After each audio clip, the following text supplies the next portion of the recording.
Russia's unprovoked invasion of Ukraine began on February 24, 2022, with an estimated 150,000 troops. By invading Ukraine, President Vladimir Putin set off a chain reaction from the United States and its allies in Europe and Asia, who imposed swift and harsh economic sanctions. Sanctions that are designed to cripple Russia's economy through the target of their oil, gas, and coal industries. If Putin continues to cling to his war in Ukraine, the Russian economy will pay the price. In fact, experts predict the economy will fall into oblivion, with an impending recession and massive GDP declines. 6 months of Western sanctions and frozen assets have drained the Russian economy, with more sanctions coming in December. Needless to say, it's not looking good for Putin. If Western sanctions and trade embargoes continue into 2023, Russia's economy could completely implode. This is a story of how Putin's economy is about to evaporate. As of 2022, Russia is considered one of the world's superpowers, rich in oil, coal, and natural gas. Over the years, they've made themselves an indispensable resource to countries across Europe, many of whom are reliant on Russia for the majority of their natural gas supply. It all began in the 19th century, when petroleum was drilled in the oil-rich region of Baku. But it wasn't until the early 1900s that Russia emerged as a global oil producer, mainly thanks to foreign investment. Shell established itself as one of the world's leading oil companies by beginning production in southern Russia and investing in a transport network to move the oil onto the global market. Following the 1917 revolution, there was a departure of foreign investments, and the subsequent Soviet oil industry was born. Starting with oil fields in European Russia being brought on stream in the 1930s and 40s, followed by resources in Western Siberia being explored and developed in the 60s. Supply pipelines were also built, leading into 11 Soviet states, including Ukraine. The pipelines flowed further into Europe and tightened the grip of the Soviet Union on their satellite states. During this time frame, Russia had a booming economy, and its GDP was on par with that of Japan. The Soviets were able to find and produce oil in vast quantities and construct mass amounts of infrastructure in harsh conditions that are still in service today. It was a great time in Russia's economic history. Money and technology were flowing into the country while oil and gas were flowing out, and for a while, the system worked. But all good things must come to an end. At the start of the 1990s marked the downfall of the Russian economy. The energy market took a tumble, and the price of oil began to steadily decline across the world.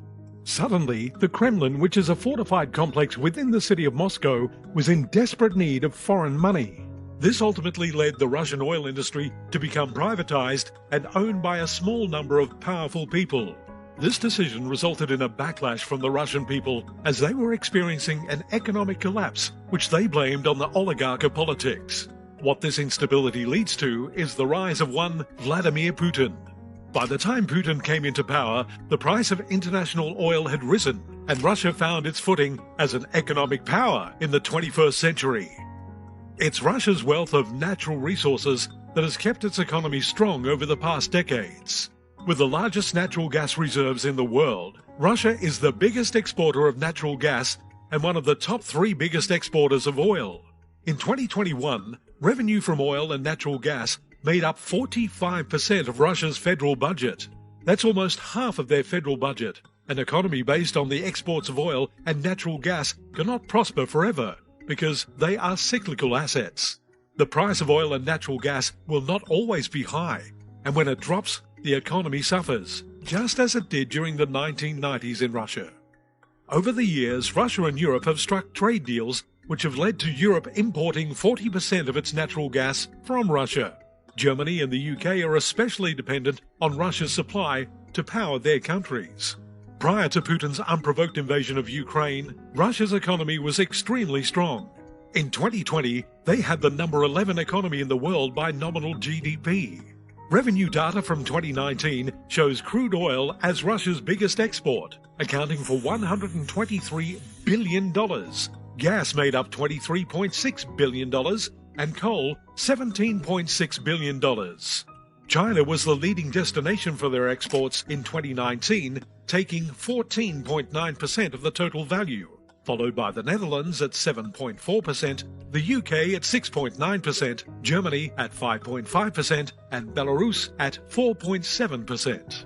Russia had a robust economy and strong trade deals with powerful countries in the West. Money and technology were once again flowing in and oil and gas flowing out. But all that changed on February 24, 2022, when Putin invaded Ukraine. A choice that may ultimately lead to the demise of the Russian economy, thanks to a rapid coordinated response from the West. Economic sanctions and trade embargoes have been enforced by allied countries across the world to cripple the Russian economy, lower their standard of living, and weaken their ability to fund the war. About half of Russia's foreign reserves, roughly $315 billion, have been sanctioned, as major Russian banks have had their offshore accounts frozen. Some of the harshest sanctions imposed have been from Russia's biggest importers, the US, the UK, and the EU. The US is banning all Russian oil and gas imports. The UK is phasing out Russian oil by the end of 2022, and the EU will ban imports of Russian oil brought by sea from December 2022. Oil sales make up 40% of Russia's total exports, and they are helping to fund the war in the Ukraine. The EU's plan to ban 90% of Russian oil imports by the end of 2022 should have a lasting impact on the Russian economy. Western sanctions have drastically altered Russia's relationship with the outside world and isolated them economically from the West. 6 months in, and people are questioning if these sanctions have strangled the Russian economy as they were intended. The impact of sanctions on Russia's economy. Although gas prices have remained high, Russia's gas production is down 30% as countries across the EU have been scrambling to reduce their reliance on Russian gas. The Kremlin has also turned off Nord Stream 1, a main gas supply pipeline to Europe due to the current political climate post-invasion. But without the sales of natural gas to Europe, Russia's gas industry is struggling. Even the inflated price of gas doesn't make up for the loss in volume. Unless Putin can sell that gas to China and India to make up the deficit, Russia's economy will suffer. This is an almost impossible task for the Kremlin, as the gas isn't liquefied and it must travel through pipelines. Pipelines that just don't exist from Russia to India or China. There's only one pipeline to China, but it's not big enough to carry large amounts of gas and would equal approximately 10% of the gas supply Russia sells to Europe. Where the EU has been light on gas sanctions with Russia, they've been harsh on oil ones. Once again, this would be okay if the Kremlin could pivot to the east and sell all of its oil to China and India. But Russia's infrastructure is old, and it takes tankers 35 days for oil to reach those destinations and only 1 day to get to Europe. Even with China and India buying oil from Russia, they don't make up the volume of sales the EU did. All this is evidence of Western sanctions working. The previously abundant Russian economy was built on sales of oil and natural gas. But with their biggest customers no longer interested, Russia's economy has begun to feel the heat. Western sanctions have left Russia in a financial deficit, with no one coming to their rescue. The Kremlin has had around half of its financial reserves frozen by offshore banks. This lack of financial assistance, combined with Western sanctions, has slowed down the Russian economy significantly. Russia has reported inflation at 15% and monthly wages to be down by around 6%, adjusted for inflation. However, any data reported on the economic status of Russia's export and import numbers, monthly output, oil and gas, air travel, or any other categories have been suppressed by Putin. The data he is releasing at present has been cherry-picked to convey the strength of Russia's economy and breathe discontent into the West to weaken their resolve.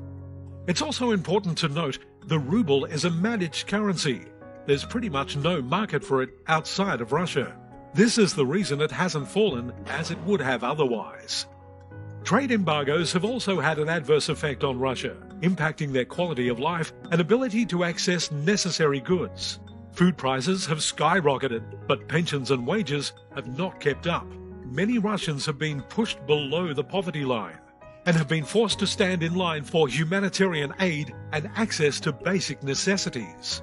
Beyond trade embargoes and economic sanctions, Russia's economy is also suffering from the biggest private enterprise exit in history.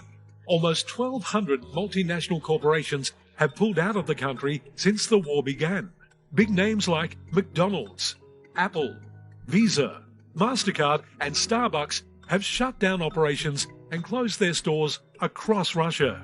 This has caused an estimated loss of $200 billion in revenue, a loss of about 12 to 15% direct employment rate, and around 35 to 40% indirect employment rate, leaving hundreds of thousands of Russian people without jobs. The financial sector has also been hit hard, as foreign banks have withdrawn from the market and sold their stakes in Russian banks, resulting in the loss of billions of dollars. Additionally, there's been a post-invasion brain drain, with as many as 700,000 Russians fleeing the country since the war began. The number of people leaving Russia is a sign of economic collapse. These people are leaving their homes and their jobs because they no longer see a future in Putin's Russia. A brain drain also means that well-educated and skilled young people are leaving the Russian job market and creating a shortage of trained professionals across every economic sector. The global impact of the Ukraine crisis. The most universal consequence of this war has been the rising price of oil and gas. This has been felt by people all across the globe as energy prices climb to new highs. However, the United States, Asia, and the Pacific appear to have escaped the exorbitant energy prices predicted throughout Europe this winter. Russia is a natural resource superpower, and in a very convenient coincidence, the rest of Europe, aside from Norway, has very few natural resources in the way of gas and oil. Even with economic sanctions in place, the EU has resisted implementing an outright ban on Russian gas due to their dependence on it. Since the EU imports 40% of its natural gas from Russia, any harsh energy sanctions that are implemented could have an adverse impact on already climbing energy prices. The impending winter has been a source of concern for much of Europe. With energy prices as high as they are, the cost of living is becoming unaffordable. The EU is preparing for an energy crisis so serious, rolling blackouts may occur over winter. But Western sanctions aren't entirely to blame for this crisis. In the act of retaliation, Russia has set out their own sanctions by shutting off Nord Stream 1 and leaving the EU to scramble for new power supplies.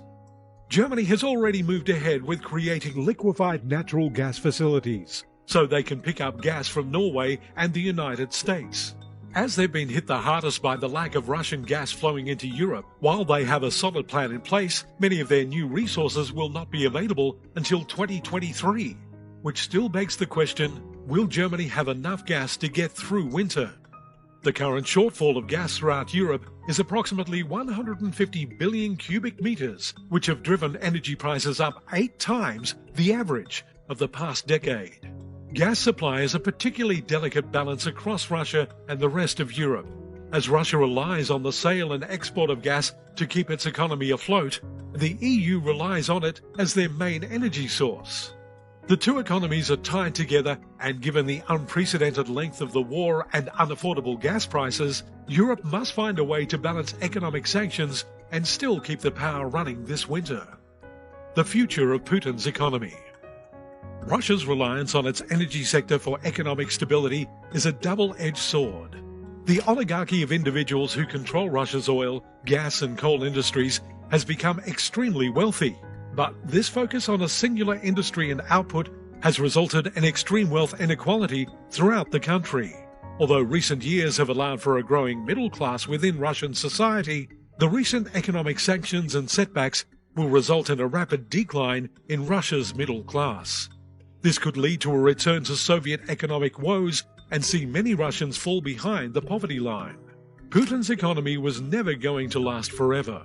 The dictator is living in his own world, surrounded by people who tell him what he wants to hear. He also has built an authoritarian system with strong TV propaganda that to this day highly affects most uneducated Russians. Putin appears not to have a clue about what it takes to build a successful and prosperous capitalist society. And he probably doesn't care about it either. Instead, the man probably wants to go down in history as a conqueror. And to achieve that, he is now mercilessly sending newly mobilized people of Russia to die at war for his imperial ambitions. The country whose economy is dying and people are leaving will never outcompete booming economies like the Western powers. You gotta pay for these military expenditures, and at the end of the day, the juicy oil and gas revenues will run out.